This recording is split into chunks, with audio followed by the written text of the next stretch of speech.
Hi, this is Vino with Vincent Corporation Plant Work Group. We have here a Siemens S7 control panel. We're using for a dual press system we're supplying to a customer. Just going to walk you through some of the automation that we're doing here. And we'll start by opening up the control panel. Get a good look at the PLC we got in there. That's the brains of the control panel and what's going to be used to control the machinery.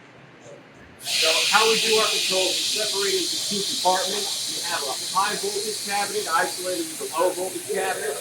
All of 480 three-phase takes place in here. We have two motors that we're controlling, 230 horsepower. We have these disconnects that are located on the outside of the panel for safety, so you can shut off the motor manually if you want to without having to go inside the panel, or your operators don't have to get exposed to the high voltage. So this is a single circuit control panel. Everything links back to the main breaker here. We're running a 120 by 480 transformer in the bottom of this cabinet. That's on. The transformer 120 comes up to our 24 volt power supplies.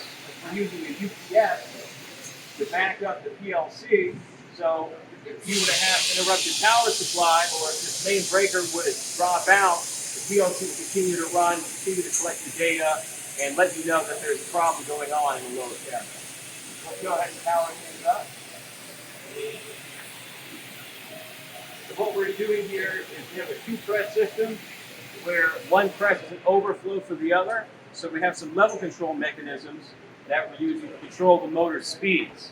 And to gauge what is going on inside the level of the hopper, we're using these devices here. They're Banner radar sensors. It's a new type of technology, better than ultrasonic and other types of sensors, because you can see through steam, other gases and things that get in the way of nominal level sensors that are used for cooling the panel.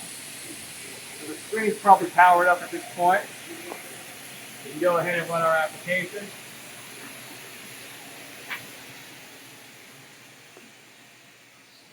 And we're doing a few things here. This application is going to be for municipal waste. So with municipal waste, we want to make sure that we have an auto reverse feature in there. So it'll control how many seconds the press runs forward and how many seconds the press runs backwards to prevent any jamming. See right there, UPS is activated. The main breaker has been disconnected. So it's letting you know that the battery is taking into effect, and we have our PLC still powered up even though the main breaker is off. So we have forward, reverse, stop, manual controls for each one of these presses. We're also controlling all the actuators and all the pneumatics associated with these machines. We're controlling the cone pressure and the cone position. We have some feedback that is provided by these two instruments here, two I to P transducers that we're using to control the cone and let us know how much pressure we actually have at the unit itself in the field. So going back to the screen now, we have our level sensor options. There's a manual and an auto you can run it in. You're showing it in manual right now. Let's go ahead and switch that over to auto. So if the level gets high, this hertz will jump up to a higher frequency to try and clear that level out. And how often and what speed that the press jumps up in speed is controlled by our tuning page, where we have how much time has to pass while the level's high in order for it to jump up, and when the alarm needs to sound as well. So we have that for each one of our presses. And we have feedback for all of our motors. We have our amperage being displayed there for each one of the motors. And we also have a direction, a run, a trip feedback, and some other safety interlocks that go along with these two pieces of equipment. We're taking another look inside. We're using Ethernet to connect everything.